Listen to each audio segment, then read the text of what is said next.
کہ یا اللہ ساری دنیا کے لوگ تو پیش ہوں گے تیرے سامنے اور تیرے نبی کے سامنے، یہ امت، لیکن یہ پاکستان والے 6 لاکھ کے سامنے بھی پیش ہوں گے جو اس دیش کے لیے ذبح ہوئے، عزتیں قربان ہوئیں۔ چند دن پہلے مجھے ہندوستان کے لوگ ملے انڈیا میں،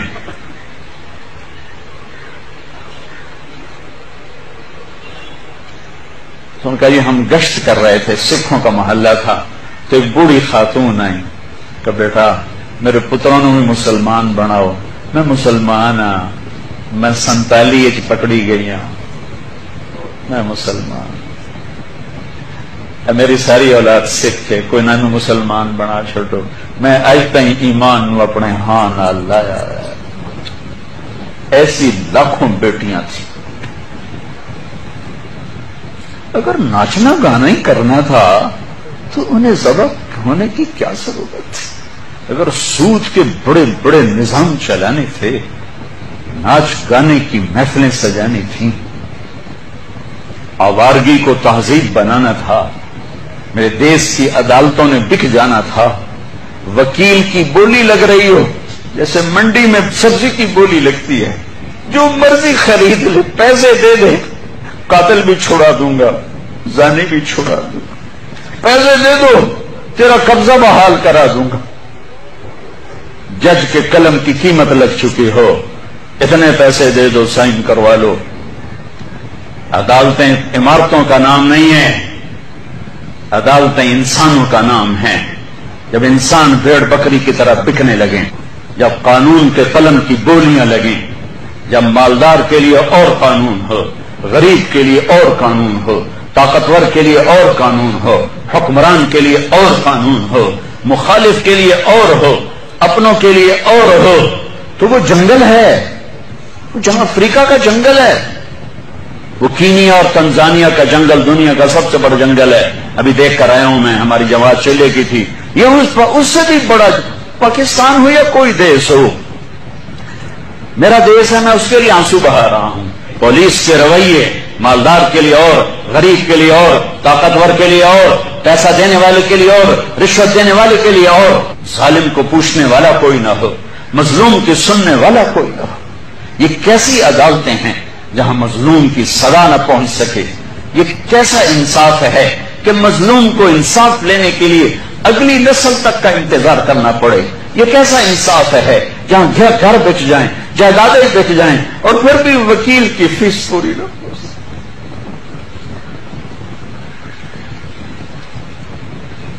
ہمارے بزرگوں نے بہت اچھا خواب دیکھا، بڑے ذبح ہوئے، بڑے ذبح ہوئے۔ چمن میں تخت پر جسم شہ گل کا تجمل تھا، ہزاروں بلبلیں تھی باغ میں، ایک شور تھا، گل تھا، کھلی جب آنکھ نرگسی نہ تھا جز خار کچھ باقی، بتاتا باغباں رو رو یہاں غنچہ یہاں گل تھا۔ اپنی تاریخ پڑھو اللہ کے واسطے، تم بھی کیسے نادان نسل ہو ہماری کہ صرف پیسہ بنانے کو اپنی زندگی کی منزل بنا کے بھاگے جا رہے ہو، بھاگے جا رہے ہو، بھاگے جا رہے ہو۔ پیسہ ہی سب کچھ، دولت ہی سب کچھ، عزت ہی سب کچھ، شہرت ہی سب کچھ۔ ایسی بیکار زندگی، ایسی بے مقصد زندگی۔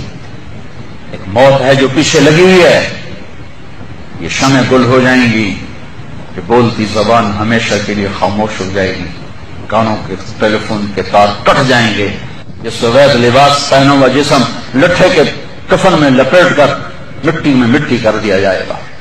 پھر ایک دن آئے گا کہ تیرے جسم کو کھانے والے کیڑے بھی مٹی میں مٹی ہو جائیں گے۔ اجل ہی نے چھوڑا نہ کسرا نہ دارا، اسی سے سکندر صفاتی کی ہارا، ہر ایک لے کے کیا کیا نہ حسرت سے دارا، پڑا رہ گیا سب یوں ہی ٹھاٹ سارا، جگہ جی لگانے کی دنیا نہیں ہے، یہ عبرت کی جا ہے تماشا نہیں۔ 6 لاکھ انسان ذبح ہوئے، تو مجھے کبھی خیال آتا ہے کہ یہ امت اللہ کے سامنے پیش ہوگی، اللہ کے نبی کے سامنے پیش ہوگی، اور پاکستانی 6 لاکھ کے سامنے بھی پیش ہوں گے، اور ان کے ہاتھ ہوں گے اور ہمارے گریبان ہوں گے کہ ظالموں ہماری بیٹیوں کی عزتیں نیلام، ستلج ہمارا قبرستان بنا، راوی کی لہروں نے ہمیں کفن پہنایا، جنات کی مچھلیوں کے پیٹ ہماری قبریں بنے، ہماری ہڈیاں بحیرہ عرب میں جا کے گریں، ہماری معصوم بچیاں آج بھی کفر کی قید میں زندگی گزار گئے، ان کے بچے جنتے جنتے جنتے روزانہ ان کے ضمیر پہ کیا قیامتیں ٹوٹتی ہوں گی۔ تم کیا کر رہے ہو؟ بوائے فرینڈ گرل فرینڈ کیا کر رہے ہو؟ جھوٹ، سود، بدماشی، عیاشی۔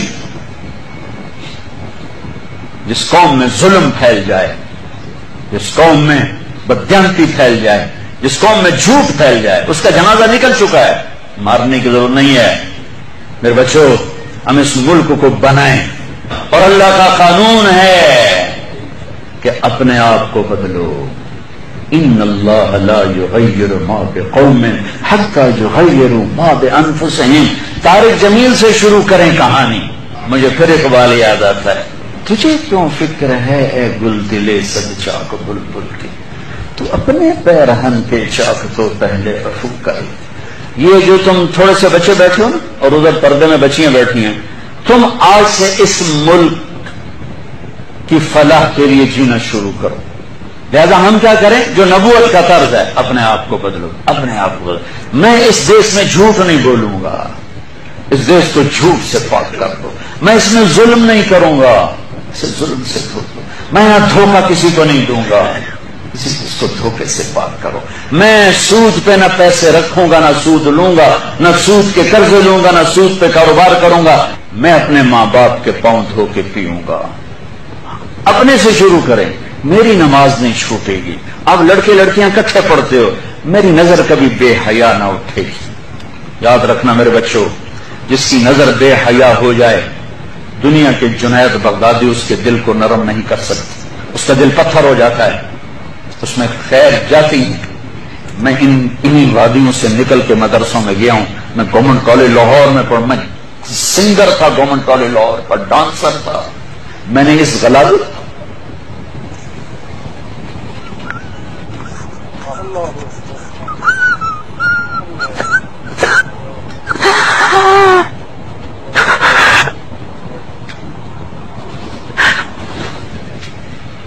میں نے ان اندھیروں میں سفر کیا ہوا ہے، میں نے ان ابلتے گٹروں کا پانی پیا ہوا ہے۔ میری راتیں ایسی خوفناک گزری ہوئی ہیں۔ میں کسی عالم گھر کا نہیں تھا، ایک بڑے ذمہ دار کا بیٹا تھا۔ میرے رب نے میرے نصیب وہاں سے نکال، میں اس کا شکر گزار۔ اپنی جوانی کو داغدار نہ کرنا، 2 ٹکے کے نہیں رہو گے۔ میرے بس میں نہیں ہے کہ میں لڑکیوں کی تعلیم الگ کر دوں، لڑکوں کی الگ کر دوں، لیکن یہ تو کہہ سکتا ہوں کہ اپنی نظروں کو حیا سکھا دوں، انہیں حیا کا سرما لگا دوں، ورنہ میرے رب کی قسم ذلت کے سوا کچھ نہیں۔ پاکدامنی اور حیا جیسا زیور کائنات میں کوئی نہیں ایمان کے بعد۔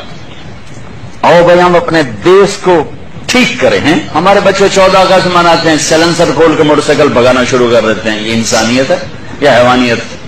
1 ویلنگ کرتے ہوئے مر جاتے ہیں، حرام موت مرتے ہیں، خودکشی کی موت مرتے ہیں۔ ہمارے لیے 14 اگست کی رات بڑی مقدس رات ہے۔ موٹر سائیکل نہ دوڑاؤ، ناچ گانے نہ کرو، مسجدوں میں جا کے بیٹھو۔ یا اللہ تیرا شکر ہے تو نے اتنا خوبصورت ملک دیا، ساری دنیا پھری ہے، ایسا خطہ کہیں نہیں دیکھا، ایسا خطہ کہیں نہیں دیکھا، ایسی خیر کی شکلیں کہیں نہیں دیکھی، ایسے علم والے، ایسے زہد والے، ایسے نوجوان۔ برائی اگرچہ ہے لیکن جو خیر کا پہلو میں اس ملک میں دیکھتا ہوں پوری دنیا میں کہیں نہیں دیکھتا، پوری دنیا میں۔ تو میرے عزیزو، ہم اپنے اللہ سے اس نعمت کے شکرانے میں وہ کریں جو اللہ ہم سے چاہتا ہے۔ ہم اس ملک کو ٹھیک کریں کہاں سے؟ طارق جمیل سے۔ یہاں وہ یہ کر رہا ہے، وہ یہ کر رہا ہے، وہ یہ کر رہا ہے، اس کو بند کر دو۔ وہ دیکھو کی کر گیا، وہ دیکھو کی کر گیا۔ اندھے ہو جاؤ، بہرے ہو جاؤ، گونگے ہو جاؤ، اپنے عیب دیکھو، اپنے عیب سنو، ضمیر کی آواز سنو، دل کی دھڑکوں سے اٹھنے والی باتیں سنو، اور پھر قرآن سامنے رکھو، قرآن پڑھو۔ تم سب سے کہتا ہوں قرآن پڑھو، قرآن پڑھو، تاکہ ممبر پر بیٹھنے والے کا تمہیں پتا ہو کہ یہ ہمیں پیغام دے رہا ہے یا آگ لگا رہا ہے، یہ ہمیں نفرتوں میں دھکیل رہا ہے یا محبت کے پھول دے رہا ہے؟ اور اپنے نبی کی زندگی پڑھو، اپنے نبی کی زندگی پڑھو۔ میں کسی فرقے کا ترجمان نہیں ہوں، میں اسلام کا ترجمان ہوں، میں اسلام کا ترجمان ہوں۔ یہ بھڑکتی آگ ہے جس نے سارے خرمن کو جلا دیا ہے۔ میں اکیلا کہاں تک بولوں اور کیا کیا بولوں، لیکن میرے سامنے ایک واقعہ ہے کہ جب ابراہیم علیہ السلام کی آگ بھڑکائی گئی تو گرگٹ کرلا، بڑا کرلا، اس نے آ کے پھونکیں ماری، پھونکیں، اور نام مرادت تیری پھوکا نال کڑی اگ بچ جاونی۔ لیکن ایسی نحوست اس کے لیے مقدر میں آئی کہ میرے نبی نے فرمایا جہاں گرگٹ ملے اسے قتل کیا جائے۔ گرگٹ زیادہ تر افریقہ میں بہت ہے، ہمارے جنگلوں میں ہوتا ہے، شہروں میں نہیں۔ کبوتر نے کیا کیا، اس نے چونچ میں پانی بھرا اور جا کر ابراہیم علیہ السلام کی آگ کے اوپر گرایا۔ میرے کو بجھنی تو کوئی نہیں، پر میرا نا تلے کے بجھاون والے ہیں۔ تو میرے اللہ نے کبوتر کی ایسی محبت ڈالی لوگوں کے دلوں میں کہ حرمین میں کبوتر کے سوا کوئی پرندہ کوئی، ہزاروں پرندے گنبد خضرا کا طواف کر رہے ہوتے ہیں، ہزاروں کبوتر بیت اللہ کا طواف کر رہے ہوتے ہیں، ہزاروں کبوتر مسجد نبوی کا طواف کر رہے ہوتے ہیں، اور ساری دنیا سے آنے والے مسلمان کو دانا ڈال رہے ہیں، دانا ڈال رہے ہیں۔ یہ اس کبوتر کی طفیل ہے جس نے 2 چونچ پانی گرایا تھا۔ میں کچھ نہیں ہوں، میں ایک کبوتر ہوں جو 2 چونچ پانی گرا رہا ہوں۔ اس بھڑکتی آگ کو میں نہیں بجھا سکتا، لیکن میں اس آگ کو میں پھونک نہیں مار سکتا۔ میں پھونک مارنے والوں میں اپنا نام نہیں لکھانا چاہتا۔ میں اللہ کے رسول کے دربار میں پیش ہو کے کہنا چاہتا ہوں، یا رسول اللہ، میں نے تو آپ کی